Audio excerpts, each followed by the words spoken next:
25 minutes before 11 o'clock. Thank you for tuning in. Joe Reichel is in the studio today. Last week he was up in Pennsylvania, and we were kind of stalking him with Google Earth a little bit. He's here to answer your questions about what can be done if your home has been damaged by something or other, whether it's weather or human error.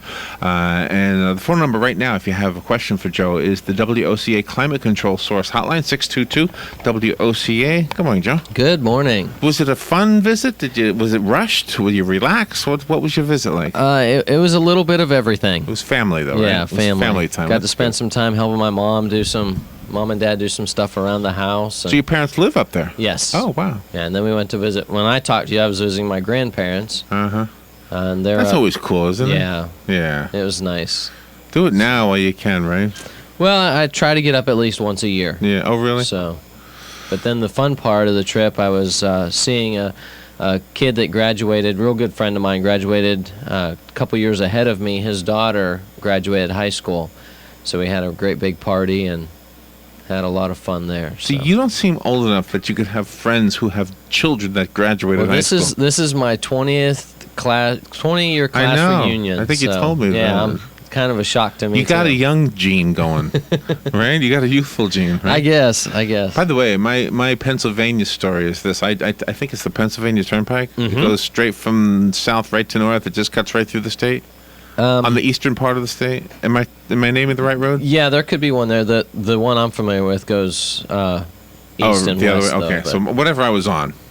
Bumpity, bumpity, bumpity for 200 miles. Bumpity, bumpity. The state to the south and the state to the north, which I guess is New York, didn't have that. Pennsylvania has a bumpity, bumpity? There's like a line every 40 feet or something. You drive concrete, yeah. But yeah, it's just the longest bumpity I ever had in my life. Yeah, the roads in Pennsylvania aren't necessarily the best of roads. Everywhere, really? Just because of a lot of the northern states, but Pennsylvania, I'm familiar with that, so I can speak of that state, fondly.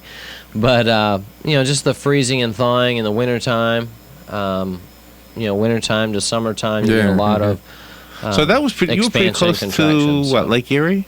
Yes, when I talked to you last week, okay. Not too far from Lake Erie. So you were in conditions, try to connect it with what you do on the radio show here, conditions that weather off the lake is probably not so different than weather off the Gulf here. Yeah, they get some bad weather, lake effect weather. Typically up there is a lot more of the snow, the nastier weather, and that's when you talk about lake effect weather, the majority of the time up there. Do the skills that you use for your work, and I don't mean these communication skills, because that's obviously you're very talented with this too, but I mean your skills for rebuilding and building, does it come from your dad, your mom? How did that start? It's kind of interesting, and I'm going to try not to get choked up here, but my grandfather was the start of my construction background. He was in construction majority of his life, and union carpenter, and when I was as young as 14, I can recall working with him on roofs. We would spend a lot of time up there, and I was always working with him. He's the first person that taught me to drive, and jump in a truck at probably about age 12 and move it, and then driving a tractor down the road. He was right there with me, but I was the one doing the driving. So, wow. But working, doing construction as young as on the roof with him, putting on shingles and helping to get shingles and whatever at 14, and he's the hardest working man I know. Wow. And that was part of the visit. He's in a nursing home now, and deteriorated quite a bit. Did you see him last week? Yeah. Yeah. That is sad to see a loved one at that point. Yeah, he's not even doesn't even really remember me or know who I am. It has good days and bad days, but to look at him as being like I said, one of the strongest men I've ever known, to now he's just a shell of a man, and it's I only get up there about once a year. So when I saw him this time last year, he still was looking pretty good, but his body's deteriorated quite a bit in a year. So that was Father's Day, right? Were you there on Father's Day? I was up there for that, but didn't get to. That wasn't the time, but yeah. Well, That's a wonderful legacy. Yeah, so it was Grandpa. His contribution helps us. Right. I mean, what you do for us is part of his legacy. Right. Actually, so that's a good way to look at it. Yeah. We were talking this morning on Carol Ann's show, the gardening show, about the gigantic trees and the root base. How the root base can literally be a city block in some cases. Gigantic. Some trees, yeah, and then surprisingly, some huge trees are just the opposite. There's not really much there. Well, I mean, they'll have smaller roots, but the majority of the root base, when it comes out of the ground, to fall on something isn't really as large as you would think. And that's kind of where we're going with this, right, because of what we're talking about today. And so, I mean, in a way, you've become an arborist, because in order to do this, right? And I really wish I probably should study a little more about it. And simply we rely on those that do know what they're doing. Right. In exchange of learning more about it, but just looking at trees, and sometimes you don't even know that a tree is in bad shape, or could be. I mean, a tree can look very healthy.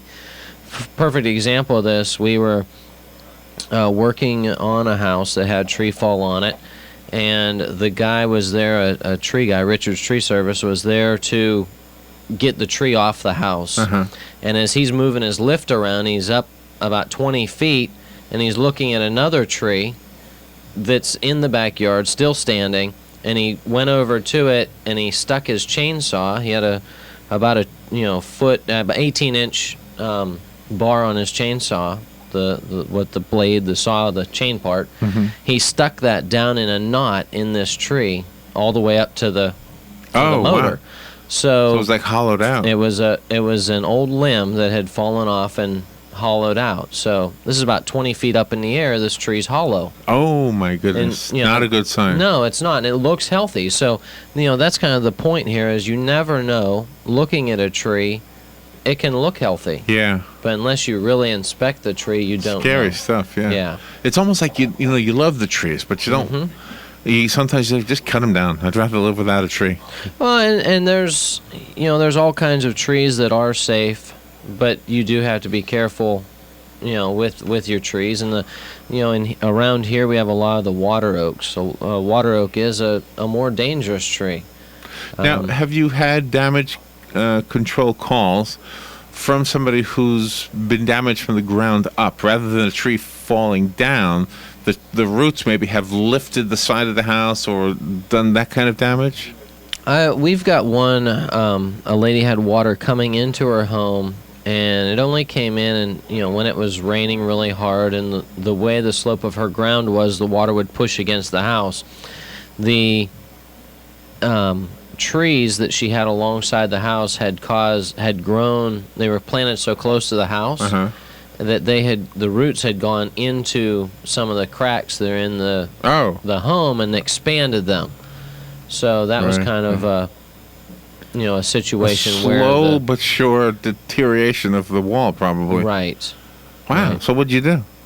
Well, she had the trees removed, right, and we had to repair the cracks. Okay. So you literally were taking pieces of root. Right. And we've got one just recently where, a guy here in town had taken up his flooring and had a bunch of moisture under his floor, and it was all because of cracks in the concrete, and the moisture was coming up through. Oh, right. Yeah. And was that from roots too? Well, that was kind of a sinkhole situation that he had a sinkhole claim a year or so before that. So, but I mean, roots can cause the same types of problems if the tree's close enough to the house, and that's why not only the roots you have to worry about that you can't see, but sometimes limbs are rubbing on the shingles and creating bare spots or things like that can cause, and anytime a limb falls, it could puncture shingles. The part of the show that's really important to mention is that you are all invited to call Joe and ask a question or make a comment based on what he's been saying. The phone number is the WOCA Climate Control Source Hotline, 622-WOCA, and you have a call. Joe, good morning. You're on the air. Good morning. Sonny calling. Morning, Sonny. I'm trying to... I know it's not really relative to what you do, but say in the course of, getting something fixed, you decide to make an improvement, and you wanted to put wood flooring down on a cement floor, and there may be a crack or two. What would be would you look into the crack, or just maybe seal it or something like that, or seal the whole floor before you do that work? I'll hang up and listen. Thank you. Thank you for the call. We get a lot of the time, we have things exactly what you're talking about. Homeowners in the process of doing work will decide that they want to upgrade or do something else, and we'll take up flooring and we'll see cracks, and it really depends what other damage there is as to how we'll address that.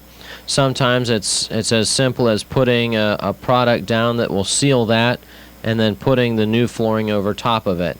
There's modern technology, or not modern products, that are able to fix expansion joints or cracks in the concrete that will expand and contract with the concrete, so that you won't have a problem and they won't allow the moisture to come back up through. So it could be, using something like that, or determining, if it is just an expansion crack, or if there is other damage, it may be something that needs looked into as well. But a lot of times, we were just talking about a job that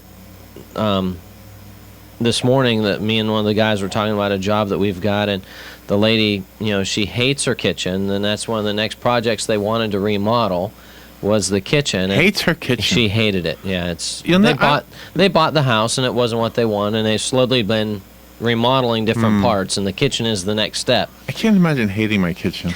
Well, it's a women thing, isn't it? Well, I think some guys can hate their kitchen too. Nah. I don't like to cook, so I hate the kitchen. Yeah, I like to eat, so I like the dining room. Like the fridge, don't you? Good point. But back on task here.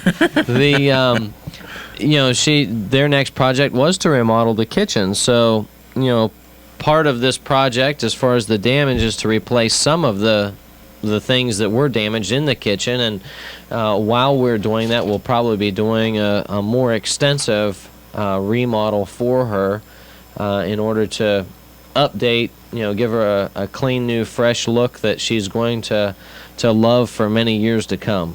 So there's all kinds of different things that we get into that opens up a whole new topic actually for this show, because we've always talked about trees and wind and weather, but we never talked about hate. So hatred of your environment. We haven't talked about that. So it's damaged because it's so hated. It's just not what you love. Well, they people have got to love their home, and a lot of the times the places where they spend a lot of money on fixing are the bathrooms and the kitchens. So the interior of everything. Yeah. I have damage to my steps. I have to fix my steps. They're wooden steps. Okay. Yeah, it's funny because when I was up north, I was looking at some steps that a neighbor to my friend's house we were looking at, and they're tearing them apart, and they've got them all roped off, and it was faulty, bad concrete that was used. Oh, wow. And it's just falling apart. Wow. So that's it's a lawsuit in the. So have you ever had somebody site. who didn't really have damage, but they wanted a deck or something built on? I mean, do you do that? Just show up and say, as a construction company, we do all kinds of things: additions, remodels, new homes, anything. Typically, if it's construction related, we've probably done it. Like I said, a couple weeks ago, we were doing a glass room down south of here. We've done several of those. So that's something not every construction company can say they've done. If you were to say 90% of your calls were fill in the blank, and there's a small percentage of them, and among that small percentage, there's actually some that get you excited, like, wow, cool, we're going to build a blank. I love decks. When you really? said the word deck, I love decks, yeah. And why is that? They really add to the exterior of the home. They create. I think so too. They create. I mean, this is something we've done. One out on Lake Weir. It was just a beautiful, beautiful deck. It gives you a place to go too. Yeah. I mean, there's a lot of things that you can do with a deck, and pretty much it's the idea. Not sure really the only thing stopping you with the deck is your budget. That's it. Yeah, So- that stops me on a lot of things. Yeah, we do have a phone call. Good morning. You're on the air with Joe. Yeah, good morning, Joe. Good morning. A kitchen and family room combination. We have a large area, tile. We want to change it. Can we tile on top of tile and get around having all that mess, taking the old stuff out?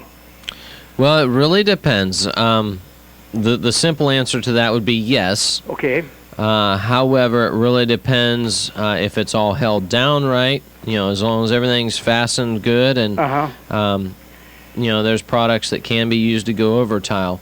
You also have to worry about your doorways and transition areas, because now you're going to be 3/8 to half an inch, possibly higher, in those spots. Right. So, something you never want to do is create a trip and fall hazard. As far as a ledge or something there, and I know, I wake up early in the morning, I'm walking around, I'm dragging my feet, I'm not picking them up like I should, and it's possible to fall on something like, stub your toe and fall. So you got to be careful about something like that. Yeah, we checked that out. Everything kind of measures out real fine. The only problem is going to be in front of the dishwasher. I was just about to mention the dishwasher. Yeah, and what we're going to do is just have a couple of small plates that can be popped up when it needs to be taken out for maintenance or changing it someday in the future. Okay. To get at it, so But as far as preparation, is that a big deal, or you just put the mud down and put the tile on top of it? There's products that I would probably want to put down first, just to make sure that the mud the thin set is going to adhere. Yeah. And there's all kinds of different products for that, but I mean that's something that I would want to do. Yeah, it's kind of a shiny tile now. Is there some kind of like a machine where you could rough that up? Would that be a good idea? Depending on the product you use, you may not have to rough it. Oh, okay. Yeah. And is it kind of common to do this, or most people like to tear that out? Most people tear it up, honestly. Yeah, just play safe, huh? Yeah. It's kind of like a roof, I know from up north, we were from the Wisconsin area, roofing up there, but a lot of people will roof over a existing roof. Right. One time and get away with it, no problem. But that's it, though. After that, you got to go back down. Well, and you can do that even here. It's just not. Manufacturers don't really recommend it because it cuts down the wear life of the house. Right. As far as your floor, I don't know that it would really cut down on wear, or the lifetime of your tile or something like that. But you just have to make sure that your entry doors and everything, you're going to be in okay shape. Yeah. As far as any entry points to that area, and cabinets and whatever doors don't. You won't have to cut down doors or whatever. Yeah, exactly. Could you recarpet over some parts of the tile? Sure. Sure. Would it have to be glued down? It depends on the type of carpet that you use. But not all carpet's glued down. But you could carpet over tile, no problem. No problem with that. Yeah, the same thing. You need to worry about, your transition points and make sure that you don't have any sudden steps up under the tile. Yeah. And at the same time, you'd want to, make sure that it's if it's got the joints and the grout joints and things, sometimes they're uneven. Exactly. You may need to use some sort of filler in order to raise that level up, so that you don't have the carpet doesn't go, make a ripples in it, so to speak. Yeah, exactly. Okay, well, thank you very much for your ideas and that, and it was nice talking to you. Good talking to you. Thanks. You bye now. You put the carpet over tile, but just don't do tile over carpet. No, you wouldn't want a tile over carpet. What about tile over tile? Does that matter? Well, that's, I think, what he was asking there, and it really depends on, make sure that the tile's fastened down. The first layer of tile is going to be sticking to the floor. Yesterday, as a matter of fact, I was looking at a home where they've got the tile is raised up, and it's because it's got moisture under it, and it's caused a separation. So the tile is just sitting there, and as you step on it, it's got movement. And he's wanting to get this replaced just for the safety, right. Safety effect or safety matters. So, really, it depends what's holding that tile down. And if something was to ever happen and a tile did pop up, the first layer, then you're loose. So you got to be careful there. I said tile over tile. The expression I meant, what is the stuff that's not really tile? Linoleum? Is that what it's called? Like a vinyl, vinyl flooring. I mean, linoleum, you could, like, let's say the tile looks really bad. People do tile over that. Okay. Okay. What would you do it the other way? Would you put that over linoleum over tile or a vinyl flooring over tile? Yeah, whatever that stuff is. As opposed to knocking the old stuff out. You could put a vinyl flooring over tile. However, just like putting carpet over tile, tile isn't completely smooth and flat, so you would still have, so at the grout joints. So eventually that wear pattern would come through. You'd see that. I wouldn't recommend it. What is the benefit of the linoleum? What is that called again? Vinyl? A vinyl flooring. So the advantage to that is it's more affordable. Is that why people go that route? Yeah, vinyl flooring is more affordable. When I was up home, I put in some vinyl flooring in my mom's bathroom actually, and it's the new vinyl floorings are. Some of them are very nice. This was a great product. This one that she used, you do not glue down. So really? Yeah, you just lay it in there. And so how does it stay put? Well, the trim holds it in place, and you cut it real tight to the. Oh, okay. It's not going to go anywhere.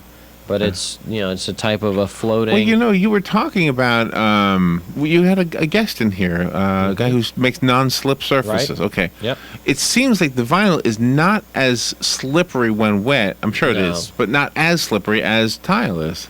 It's sort of like a rubber product. So it doesn't, it has a plastic or a rubber type. So it's really not as slippery as tile.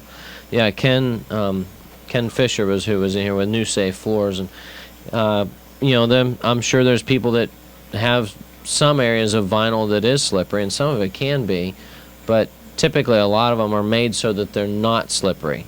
They can be a little wet. Yeah. A lot of people still use it. We are looking at the hurricane season. We brought this up a couple weeks ago. So far, so good, right? Yeah, we've got Cosme or something out in the. Something's happened. I'm looking over your shoulder, right? Yeah. But Pacific turning into a hurricane, I think today, and then possibly dwindling back down. Not looking like it's going to hurt anything, so that's good. And I don't think there's any storms out there right now.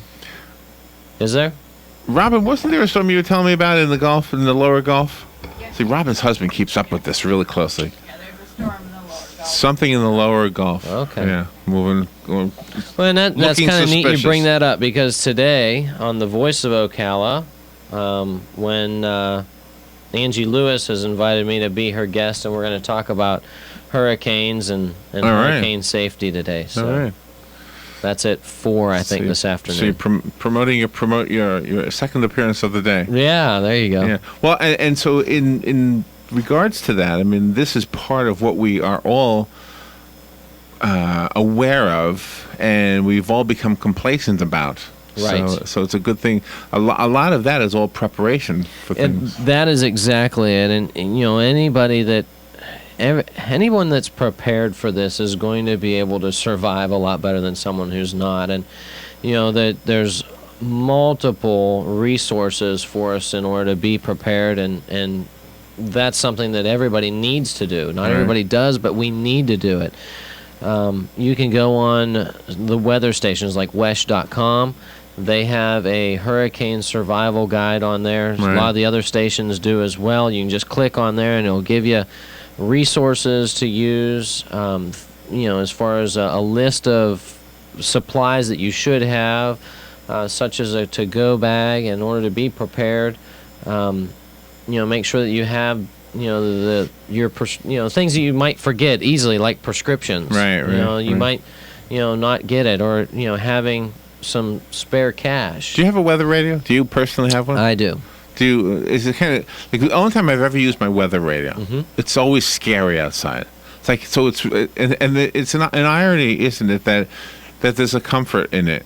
And that's one thing. A lot of times, even our smartphones, we can have them set so that if there's a weather alert, that it'll come right across on the phone. Right, yeah. So, really none of us should be unaware of nasty weather if it's approaching. Yeah. Weather radio is fairly cheap. Yeah, you like can get a weather radio. $30 or something. I think that I saw them as low as 19 at Oh, really? Lowe's, yeah. Oh, really? And we've got a real clear signal here to where, I don't know where that broadcast from, but it's for us specifically. It's got the same voice, by the way, as the guy up in Pennsylvania. Okay. Same guy. same computer guy. Where would The we National Weather Service. If there is damage to our home, where would we call?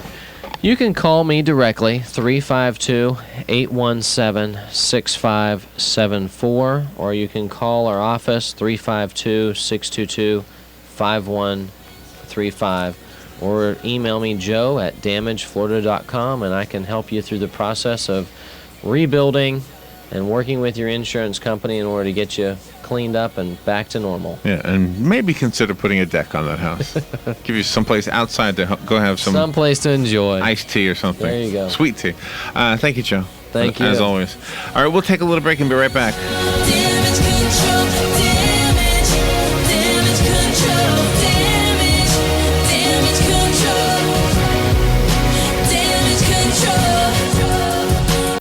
Ocala's information station, 1370 WOCA. Ocala. ABC News.